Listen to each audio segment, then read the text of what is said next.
ఇక ఎర్రచీమలను చూస్తే మనం భయపడి పక్కకు జరుగుతాం. ఎక్కడ కుడతాయో అంటూ చేతులు కాళ్ళు దులుపుకుంటాం. కానీ అక్కడ మాత్రం అవే ఎర్రచీమలు గుడ్లతో నోరూరించే పచ్చడి చేసుకుంటారు.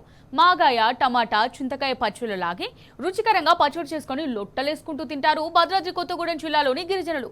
టేస్ట్ ఒకటే కాదు, పచ్చడిలో ఎన్నో ఆరోగ్య రహస్యాలు కూడా ఉన్నాయంటున్నారు. సర్వరోగ నివారణగా రోగ నిరోధక శక్తిని పెంచే ఓ అద్భుత సంజీవని అంటున్నారు. అంతేకాదు ఎర్రచీమల పచ్చడికి అంతర్జాతీయ గుర్తింపు కూడా ఉండటం మరో ప్రత్యేకత.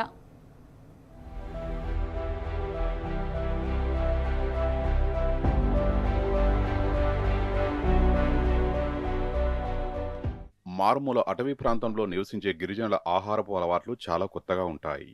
అందులో కొన్ని వంటకాలు సర్వరోగ నివారణగా పనిచేస్తుంటాయి. ఇప్పుడు అలాంటి ప్రత్యేకత ఉన్నదే ఎర్రచీమల పచ్చడి. భద్రాద్రి కొత్తగూడెం జిల్లా చెర్ల మండలం కందిపాడు గ్రామంలోని ఆదివాసీలు ఈ వింతైన పచ్చడిని తయారు చేసుకుని తింటారు. ఈ పచ్చడిని సర్వరోగ నివారణగా పనిచేసే ఒక అద్భుత సంజీవనిగా చూస్తుంటారు. అంతేకాదు, ఈ ఎర్రచీమల పచ్చడి వెనుక ఎన్నో ఆరోగ్య రహస్యాలు దాగి ఉన్నాయని ఏజెన్సీ ప్రాంత గిరిజనులు నమ్ముతారు.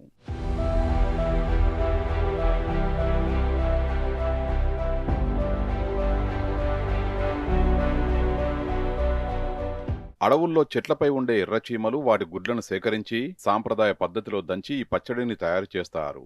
దీన్ని తినడం వల్ల శరీరానికి చాలా రకాల ప్రయోజనాలు కలుగుతాయని అంటున్నారు. రోగనిరోధక శక్తిని పెంచడంలో ఇది అద్భుతంగా పనిచేస్తుంది. వాతావరణ మార్పుల వల్ల వచ్చే జలుబు, దగ్గు, జ్వరాలకు ఈ పచ్చడి ఒక సహజ సిద్ధమైన ఔషధంలా పనిచేస్తుందట.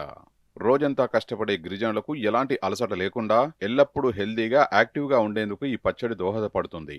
తరతరాలుగా వస్తున్న సాంప్రదాయం, తమ పూర్వీకుల కాలం నుంచి ఎర్రచీమల పచ్చడిని తింటున్నట్లు చెప్తున్నారు గిరిజనులు. అడవుల్లో దొరికే చీమల్లో ఎన్నో ఔషధ గుణాలున్నాయి. ఇది తింటే ఎలాంటి జబ్బులు దరిచేరవు, శరీరం గట్టిగా ఉంటుందని స్థానిక ఆదివాసీలు నమ్మకంగా చెబుతున్నారు. చీమల పచ్చడి అంటే ఎర్ర చీమలు ఉంటాయి కదా, మనం చూస్తూ ఉంటాం. ఆ ఎర్ర చీమలని పచ్చడిలాగా చేసి తింటుంటారు. ఇది ఎప్పటి నుంచో కాదు, ఎప్పటి నుంచో వచ్చినటువంటిది. అంటే ఛత్తీస్గఢ్ నుంచి వచ్చి అక్కడ స్థిరపడినటువంటి ఆదివాసీలు వారు ఎప్పటి నుంచో కూడా వాళ్ళకి ఆహార పదార్థం అనేది తినే దాంట్లో ఉన్నది. ఎందుకంటే దానివల్ల జ్వరాలు తగ్గుతాయని, మంచి బలం వస్తుందని, బలవర్ధకమైందనేటువంటి నమ్మకం కూడా వాళ్ళలో ఉన్నది. ఆధునిక వైద్య సదుపాయాలు తక్కువగా ఉండే ఏజెన్సీ ప్రాంతాల్లో ప్రకృతి ప్రసాదించిన వనరులతోనే తమ ఆరోగ్యాన్ని కాపాడుకుంటూ ఈ వింత పచ్చడితో సరికొత్త ఆరోగ్య సూత్రాల్ని చాటి చెబుతున్నారు నందిపాడు గిరిజనులు.